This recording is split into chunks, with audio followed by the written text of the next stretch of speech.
coucou ma grande famille, mbote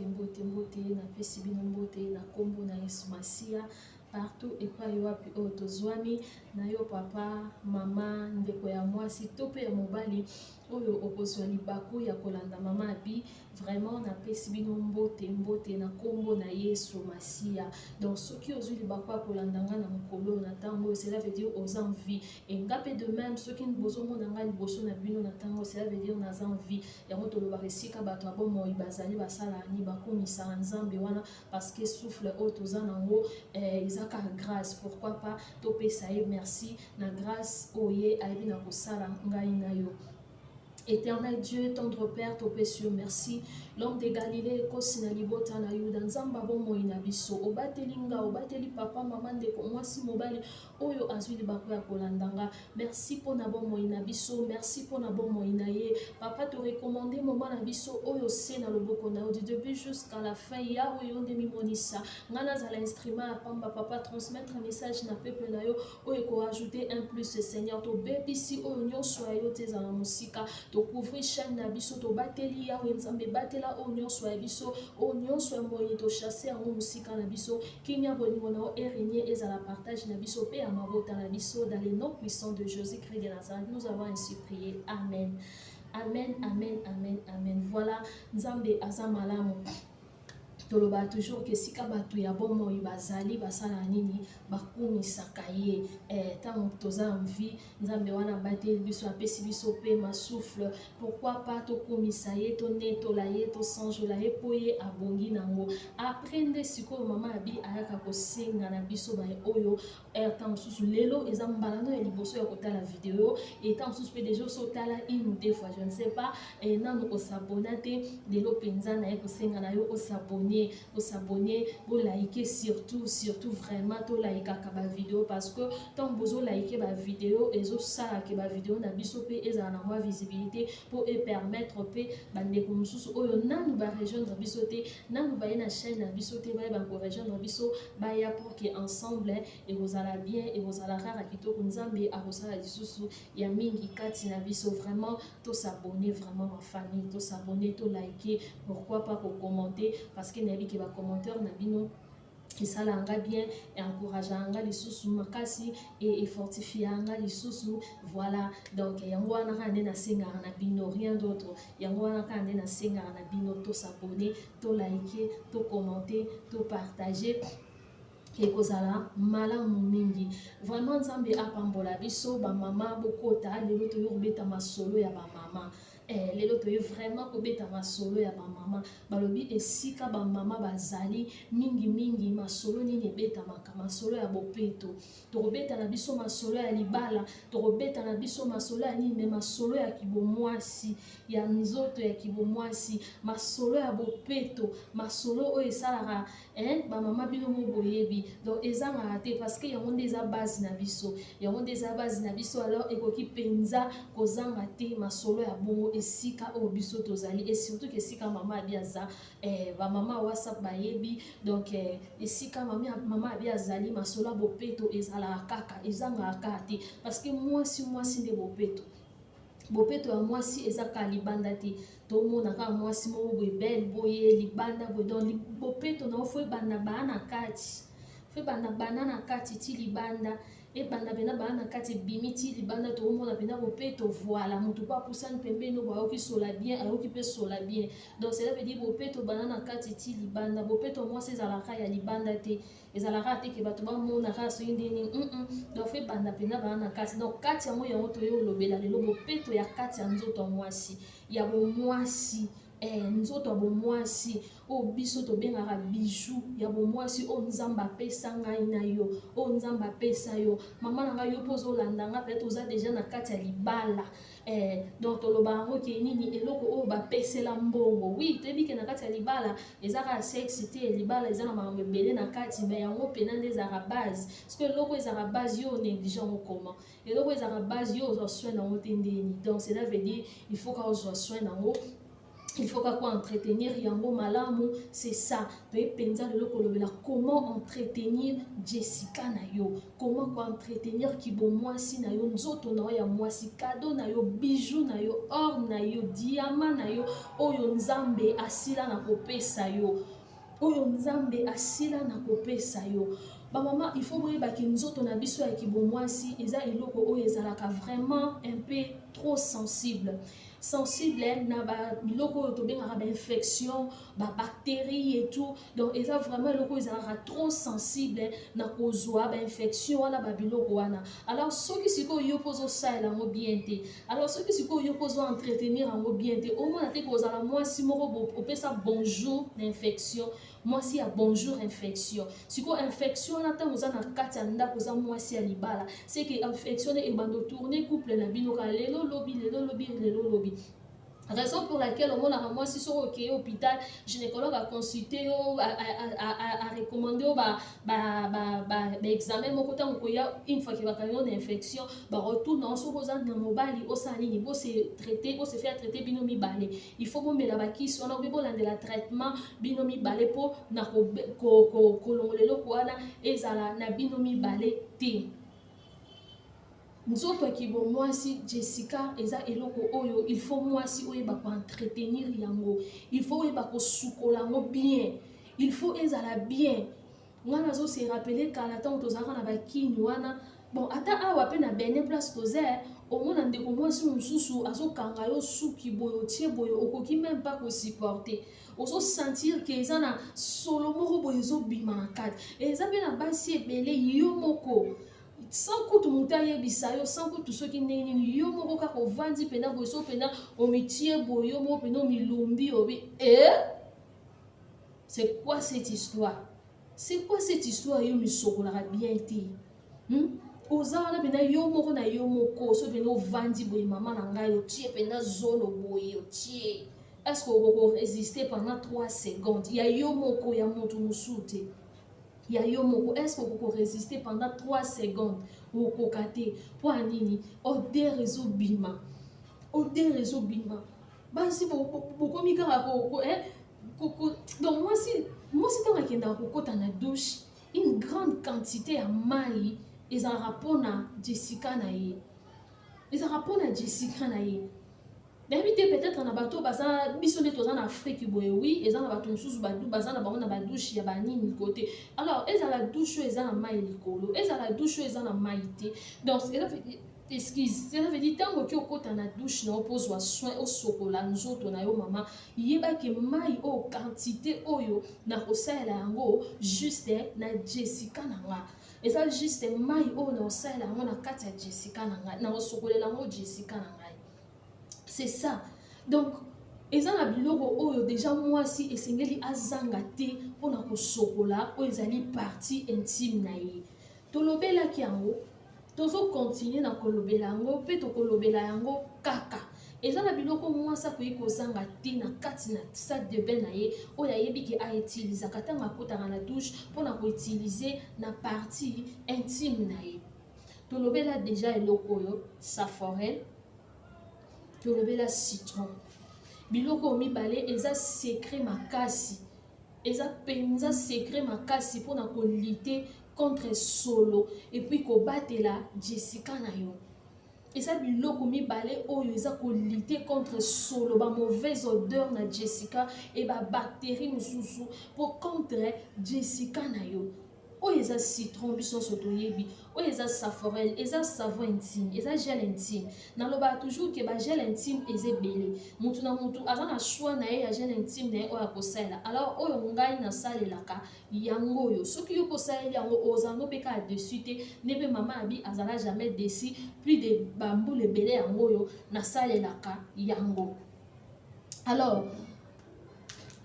ntango yo okoti na douche okende osukola mama na nga tango okoti na douche toyebi biso nyonso ke ntango tokotaka na douche okobanda soki kosalela konika soki basous-vêtement na soki otrampaki ye soki mpo onikaka ya yo mbala moko ye nayebi te e basous-vêtement yango mpe oyo olataka eza basous-vêtement ya ndenge nini parce que mwasi nyonso eza recommandé na mwasi asalela basous-vêtement ya coton Et ça recommandé pendant moi si à ça là bas sous-vêtements à coton parce que sous-vêtements à coton ils ont protégé pour moi si na yo sous-vêtements à coton ils ont protégé nzoto na yo ba sous-vêtements mususu ya ba nylon oyi kozama na yango toza moi si oyi kozana na quelque peut-être temps mususu et aboko na ndako soki oza pe na posa au séduire moi papa moi ba biloko moko mais moi si temps ozo tambola yeba que il faut olata ka sous-vêtements à coton et sous-vêtements wana tango olati yango lata sous-vêtements oyo ezocouvrir yo nzoto kitoko oyo ezocouvrir yo mpena nzoto même na katikati ya mipende na yo na nsima osentir mpena ke sous-vêtement evandi naoloba na bino tobolata bacache couche te bacache couche te oki osombi mudinda te sous-vêtement ya bien ya coton oyo mpena ke eza na mesure na yo na forme no na taille na yo ntango olati yango ekangi yo bien osentir mpena na katikati ya mipende ekangi yo evandi yo na nsima na bafese evandi yo donc nzoto no nyonso evandi na kati ya sous-vêtement evandi na kati ya sous-vêtement alors mpona kosokola ntango oki osokola citron oyo nga nalakisi bino bamama nalobi te ke bozwa citron bokotisa na kati ya jessica mpo bino basi ya lelo bolingi soki koyoka eloko te ke mpo na jessica koentretenir jessica makanisi na bino directement ekendaka na kokotisa tellement bosi bolingi kokotisa kobaka kosala bino nde bokoyeba citron ekotaka na jessica te citron ekotaka jamais na jessica kokotisa citron na jessica te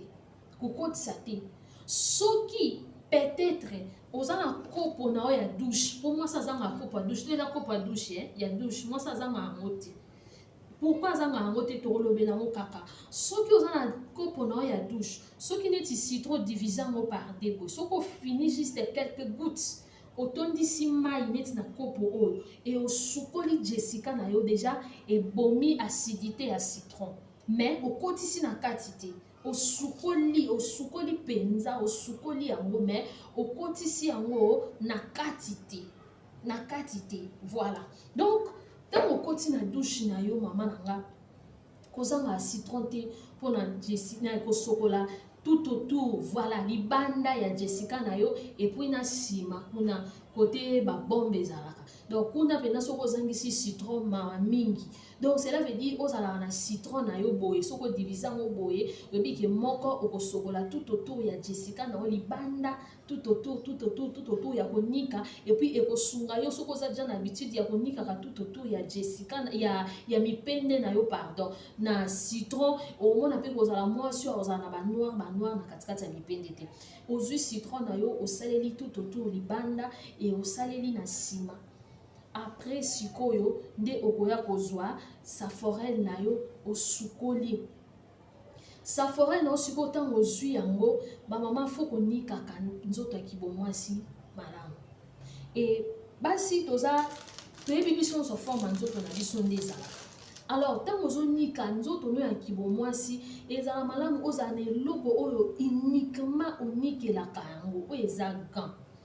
nasi bomoni eza gant eza ya nini te eza ya makasi te voilà moni eza nylon ozomona nde ezobendana eza nylon voilà ozomona ezobendana eza nylon eza mpenza eloko moko boye te ke ya makasi oyo ekozokisa yo ekosala non donc luka eloko nga na conseille kaka te ke ozala kaka nango koki kosalela meme eloko nyonso oyo olingi mais gant bon nga naye koconseille bino gant voilà ozwi gant na yo boye otie saforel na yo esopani ebele te voilà bomoni ndenge esopani otie saforel na yo soki otie yango boye otie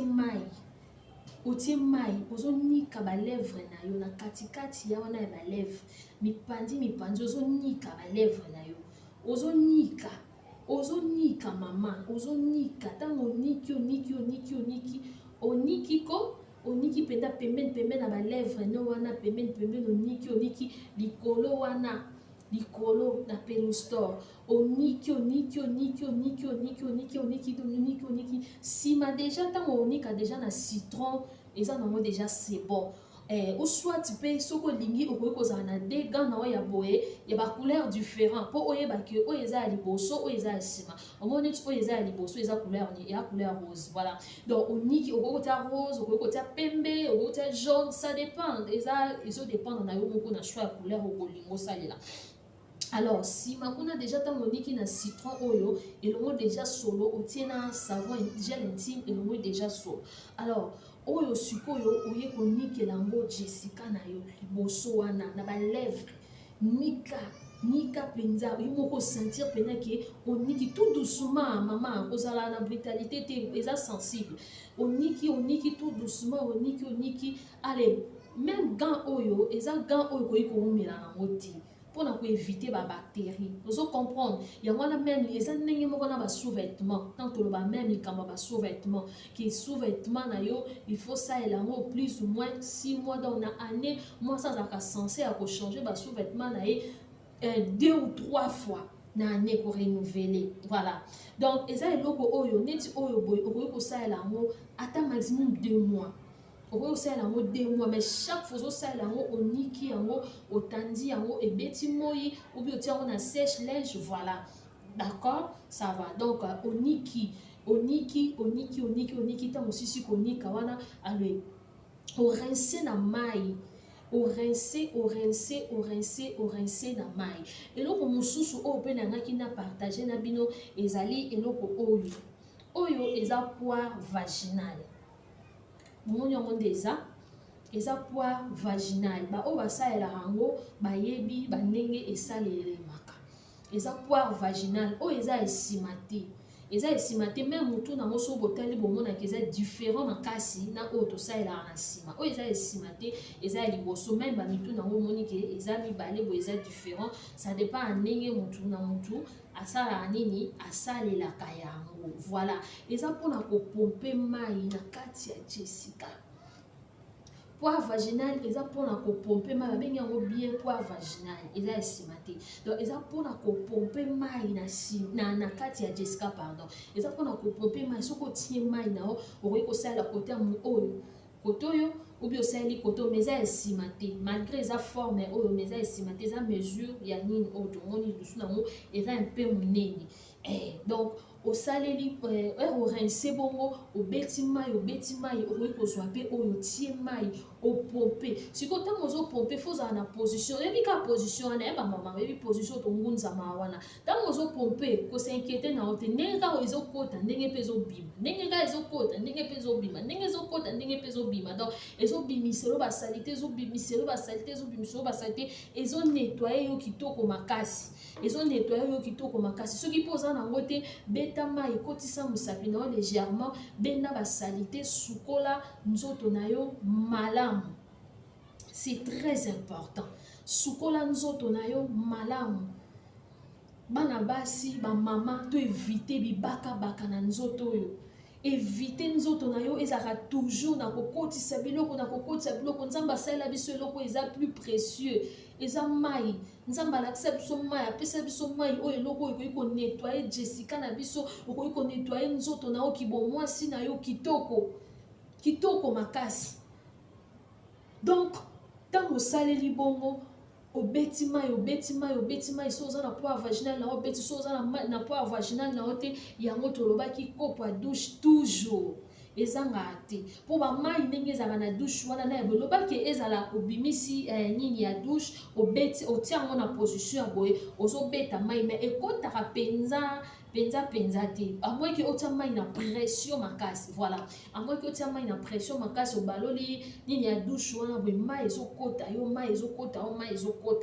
et okoki mpe kosalela kopo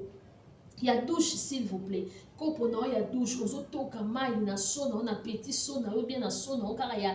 uniquement ya yo ya osalela ya kosukola partie intime na ya propre ozobeta mai yo moko penza o sentir penza que oui c'est bon na ko penza propre donc nzoto esali nini esukolami. Après wana mama na osali nini ozwi petit serviette na yo opangusi nzoto na ya kibomwasi opangusi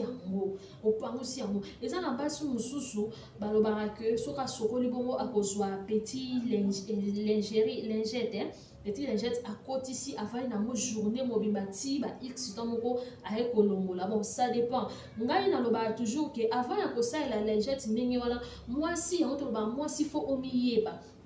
oyeba nzoto na yo omiyeba yango malamu parce que eza na basi mosusu genre ya Jessica na bango ya nzoto nango ekangama pamba ozomona azalaka un peu ya kokangama pamba yango moni basi mingi bazalaka o nazosala fete na papa na santa nzoto na nga sec donc nzoto no eza genre ya nzoto na osiko soki mpo oza tout le temps akokotisaka biloko wana donc yebaki ozala mwasi okokoma trop sec makasi. Or ce n'est pas bien. Et si on a eloko ndenge wana na moment ya fete soki pe mobali a 18 ans te ayebi pe malamu te kozwa temps ya kokaresio malamu ndenge esengeli no moni basi ebele badeklaraka ke azoyoka pasi ntango bazosala fete na papa azozala sec mingi. Donc voilà wana mpe eza sujet mosusu nasi par la grâce de Dieu tokoya nango mpona koexplike mpe na bamama oyo bazalaka na confusion na kote wana. Alors déjà soki oza nango lobaki opangusa pour na moma wana opangusi esili mais soki yo moko yebi ke nzoto no ezalaka mpe soki ovandi kaka boye nzoto no ezongaka nzoto no ekangamaka nzoto no ezalaka mpe mwa sec mingi evitaka kokotisaka yango mingi ovanda nango toute une journée. Soki okokotisa opangusi na kati ndenge obeti bamai sava mais ya kovanda nango toute une journée fo oyeba genre nini ya nzoto na yo ndenge ezalaka. C'est très important maman. Voilà. Après on attend aussi ici opangusi nzoto na yo. Opangusi Jessica na yo opangusi tango opangusi na serviette ya liboso opangusi pe na serviette nini ya sima. Toyebi biso nyonso makamba onde ezalaka. Banda koyebisa biso ngo banda bo mwana na biso ke ya sima eyaka liboso te. Ya liboso pe ekendanga na ya sima te. Donc mutu na mutu ana kwena ya omoni même nzambe ndenga sala nzoto ngo akabola ngwati ngomba mona katikati wana. Donc kuna tikala kuna oba ya kuna. Donc pangusa nzoto na obien opangusi yango penda bien kande na tikoloba ya opangusa pe na kati osaleli na Egypte na yo ou bien okoza pe na bagana oyo mususu pe ya opangusa kaka osaleli wana so mususu eza ya sec. Voilà opangusi yango et voilà. Etango silisi wana ozala na besoin ya kopakola oyo vaseline tozanga yango te tozanga vaseline te na kati na bandako mama mwasi azanga vaseline te mwasi azangaka vaseline te zwa vaseline na yo pakola tout autour ya mipende na lakisa ipe système moko ya vaseline okoki kosangisa ngo na jus de citron oyo soki poza na huile ya coco biso ana benet ozanga ba huile na biso ya coco ya fresh donc ya bio donc ozomona bande bazosala ngo na coco ya biso to utiliser awa bino pe partout au bozali oyo kokuta nango kaka o mélanger yango na oyo na citron na jus de citron mokie eza pena mingi te au mélanger oyo oyebi ke okoki kosala juste tant mosusu 1 mois tant mosusu 2 semaines après osala nini osali mélange na mosusu pakola katikati ya mipende opakoli likolo na bapelustore wana soki eza te bapelustore mpe tositolobela ezalaka mingi te opakoli yango likolo wana opakoli katikati ya mipende opakoli na nsima et voilà ntango opakoli wana mama na nga okozala na besoin ya olata siko bilamba na ntango osisi mpe kosokola nzoto no mobimba yango moni mondele asalela biso eloko oyo yango na oti koloba likambo ya basous-vêtements ya coton soko oyebi et surtout soko oyebi ke ozobima mama na nga zalaka toujours protégeaka toujours Jessica na yo na protège slip ovandisi yango na sous-vêtements na yo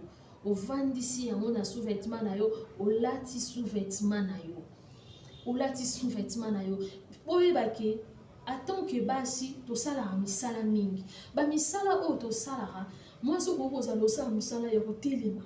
otelemi na cuisine pendant bazere pendant ba air ozolamba na cuisine ozokipe bana ozosala makambo boye makambo wana nyonso soki ozosala ngo ya kotelema bamouvement ya kongunzama ya nini esalaka mokongo. Alors mokongo wana yango mona ekenda mpe koprovoke basi mosusu oka Jessica nange fungwami, Jessica nange komi monene, Jessica nange esali boye. Toyebaka mpe bamisala nde tosalaka batela mpe nzoto na yo mama. Soki oza na kati ya cuisine na yo oyebi ke okosala mosala moko be pendant longtemps luka eloko vanda ezalaka mpona basi oyo baboti te. Même si osobota kala oyo ati obota sika te plutôt, même si osobota kala eza kaka ozobatela bomwasi na yo mpo badouleur wana ya mokongo ntango otema mingi oki mokongo mpasi ekendaka kokita nyonso na se ndomonaki okomi kosala même bagaz bagaz wana deja ntango yebaki ntango ozosala gaz ya nsima ezo ya liboso ifo yebaki oza deja polele alors fo koyeba ntango ozosala mosala mosusu vanda ere ozotambola oyebi ke nde nazotambola boye na otambola batrajet milai na otambola batrajet milai batrajet nanga oyo na otambola oyo donc na kotambola mingi na osala mosala mingi zalaka na protège slip na yo tia protège slip na yo protège nzoto no protège bomwasi na yo otie protège slip na yo ozoprotège voilà eloko mosusu mpe mpona koprotège Jessica kobatela Jessica oyo ezala bien pendant ba règle fo toyebake ntango oza na règle oza na bomwasi na yo ezobima ebima bamakila wana ebimaka ezalaka ya salite ebimaka na babactérie ebimaka na babiloko ebele. Alors ntango oza na bapériode na yo il faut vraiment kochangeaka bande hygiénique na yo régulièrement et surtout soki oza moto osenyaka mingi surtout soki oza moto osenyaka mingi donc soki oyebi ke ntango olamuki na ntongo wana obligatoire avosala nyonso fosala nini okota na dushe osukola okoti na dushe osukoli ntango osali bamisala na yo osali amoike soki obimaki peut-être okomema ngo boye otie na sac ozokochange kote oza mais ntango oza na ndako olongoli osali nini ochangeaka yango régulièrement mpona koevite bamicrobe wana babactérie wana bamakila wana ebimaka ya salite voilà et puis ntango osilisi barègle na yo koentretenir nzoto ezaka ndenge moko ya procédure touti koloba awa bamama mosusu bakoma chaque mois soki asilisi barègle na ye il faut amela baantibiotique est ce que baantibiotique wana monganga nde moto ayebisa komela yango to ezaka yo moko oyebi ke naza bainfection mpe makila wana eyaki na infection mais soki osalelaki pendant période ya makila wana soki osalelaki makambo ndenge esengeli te c'est ça babiloko mosusu mpe okoki komela yango babiloko eza naturel mais nga na conseil yango kaka komela yango mpe ka chaque mois te neti biso wana Benin toza na Afrique de l'Ouest toyebi ke babiloko clou de girofle na poivre long ezali toza na bafeuille ya njeka oyo na Kinshasa tobengaka mbozimbozi donc okoki komela na oyo yango okoki komela no yango mais ezala chaque mois te olekisi ata 2 mois yo moko soki osentir mokusa parce que eza na barègle mosusu soki outi nango mpena osentir mokusa mais mosusu mpena kaka nde nauti koloba ozochange kaka bande hygiénique na yo régulièrement ozosukola bien ozochange yango régulièrement et après pendant et après ntango ozosisa wana osaleli citron na yo oza na savon intime na yo oza na nini na yo poire vaginal na yo opompe mai ebimisi yo basalite opompe mai ebimisi yo basalite bazei wana etikala na kati opompe ebimisi yo oniki tout autour libanda ya Jessica na wana citron oniki na nsima osaleli nani gel intime na yo donc oza pena na problème pena mingi ya bamikusa na bainfection wana te ozala nango penza mingi te donc c'est vraiment très important ya koyeba koentretenir nzoto ya kibomwasi bamama lelo botikomaka kotia matoi na biloko bazolakisake baka kotisa sala boye e babiloko wana yango wana kaka nde eza bacause ya oyo bozodéclare ke naza trop sec e nafungwami moke nafungwami mpo eloko soki otie yango soki otie na minute wana peut-être ekolakisa o résultat oyo ozalaki nango na posa après soki esili makasi nango esili toyeba nzoto na biso nde ezalaka yeba tala na nzoto na ya bomwasi nde ezalaka eza eloko oyo donc eza fragile eza polele eza nini donc yo moko soki ozwi biloko yo okotisi babiloko mosusu bino bozwaka bokotisaka soki mpe basala yango na maboko soki mpe basala yango na bamashine soki mpe basala yango na nini eyebani te baplace basalelaka yango estce baplace wana ezalaka na propriété. Est-ce que façon basalelaka yango ndenge nini yo monika eloko ntango mosusu batie soki na bord soki na sachet soki na nini so akotisa baka non mibaka bakatotika mibaka bakatotika batela bomwasi na yo batela nzoto no yaki bomwasi batela Jessica no mama mai sokola yango na mai entretenir sous-vêtement na yo entretenir biloko na yo nyonso tu ya hygiène baga na yo yebaki nasali yango 2 mois bo eloko na nga na nikela Jessica na nga nasali yango déjà 2 mois faut na changer nazwa mosusu sous-vêtement na nge komi ndeni et puis moi aussi a mélangeaka jamais sous-vêtement oyo alataka na période ya règle na ya normal non faut toujours eza toujours ya kokabwana ezala toujours ya kokabona ya moment ya règle ezali ya temps normal pe ezali et puis ya moment ya règle ana ntango règle esili osokoli yango bien soki mpe na javelo soki mpo kotia yango mwa ma ya moto otandi yango bien ekoti mo oyobi oseche yango orepasse yango obombi okomi kozala mois prochain wana mpe fo oyebaki fo nasalela yango maximum 3 mois 4 mois nabwaki na change mosusu nasaleli mosusu c'est ça mama nzoto mwasi ezaka kozwa soin nzoto mwasi ezaka s'entretenir nzoto mwasi ezaka koyeba kosukola koevite basolo oza mwasi okoki kovanda te yo moko ovandi ozomiyoka solo soki oza mwasi osalela babiloko mibale opetaka mai na nzoto no yaki bomwasi lolenge esengeli oza na problème wana te ozala vraiment na baproblème wana te ozala moto oke donc même mobali no asepelaka na yo même pas non osepela na opo ozolumba solo te oza propre eza mai solution ya makambo nyonso eza mai mama botika na bino bolongola bamanka confiance oyo bokomi nango mwasi akomi na manka confiance moko boye na nzoto na ye akomi na badoute moko boye kose sous-estime ayoka te baka kotisa tia aza wana to batondi batie matoi etokozwa wapi etokosalela ndenge nini non soki eza eloko akomela babiloko nesi na otuko ntango babiloko eza naturel bacoup de girofle banini eza biloko mpe eyedaka na nzoto ntango ozomela yango ezosunga o bamaladi ebele na kati ya nzoto et surtout mpe soki oza peut-être na problème ya kobota oza besoin matrice na échauffe ekoede yo parce que déjà ntango tokutaka na règle wana ntango osali su omeli banini wana omonaki matrice no ekozala moto ekochauffe mpe matrice ekosunga yo donc na nyonso losamboka ya nzambe liboso ozomona mais ntango yo ozaka moke obaki matiti boye ekotisa matiti boye ebaka ce n'est pas bien biso toabana baluba tokoli ntango tokokola babandaka kotungola biso makasa tomate soit mwa lumbalumba ntango baage ekomwa kopusa bakoma otungola bino balumbalumba batie bino lumbalumba bazotungola bino donc na tour de rôle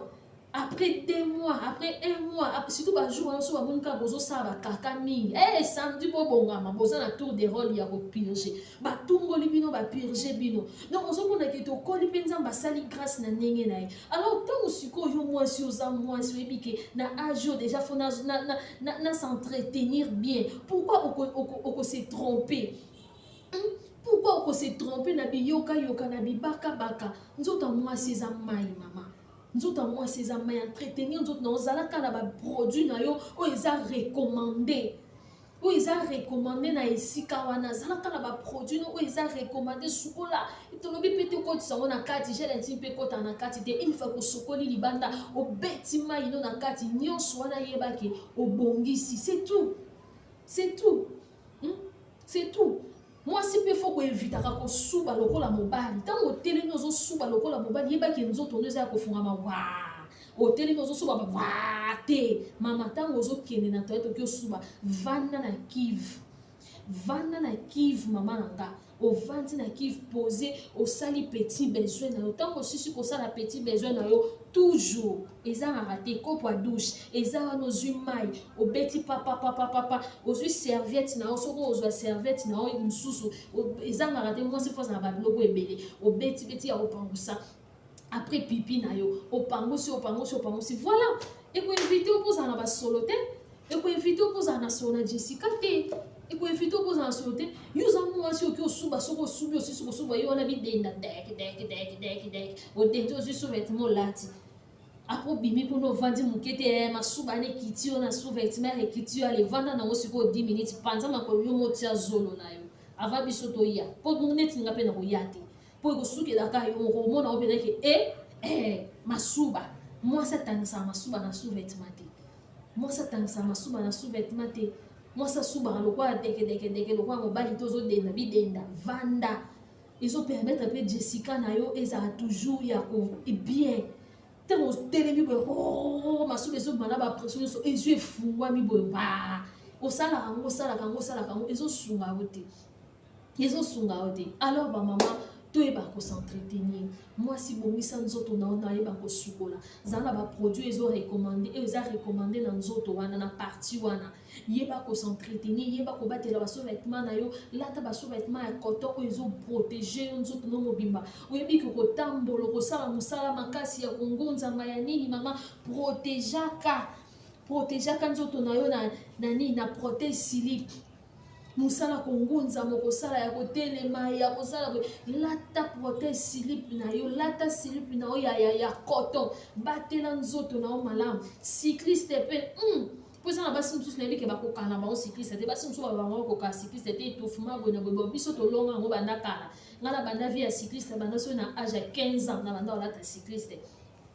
ozomona olati donc ezoprotege opendaki nzoto no eza yo moko kobima mpenza oyeba otali nzoto no senti nzoto no ya kokangama bien en tout cas c'est très important eza eloko bapesela mbongo eza bijou nzambe apesa eza eloko eza plus précieux soki oyo nde nini okofela kaka bakabelo banini kuna ozwaka soin nango te yaya ntango okei na chambre papa akolongola kabelo akovise akolongola chainette akovise akolongola robe akovise eloko ya kotikala nango kaka yango wana sikoyo yo soki ozozwa soin nango te sikoyo soki atie kuna mbo ayoki mama munu mama kipuka ekosa okosuka wapi eza kitoko te donc conseil oyo eza kaka mpona bafemme marie te même yo célibataire na obali te entretenir nzoto na yo yeba kozwa soin ya nzoto na yo bongisa nzoto no lolenge esengeli zwa soin ya nzoto no sokola Jessica no bongisa Jessica no évite bibakabaka évite bichacha évite bikotisa évite batela nzoto na yo en tout cas nzambe alola apambola biso nga na bino tosuki wana mpona lelo tokutani prochainement mpona numéro mosusu que Dieu vous bénisse à la prochaine merci beaucoup.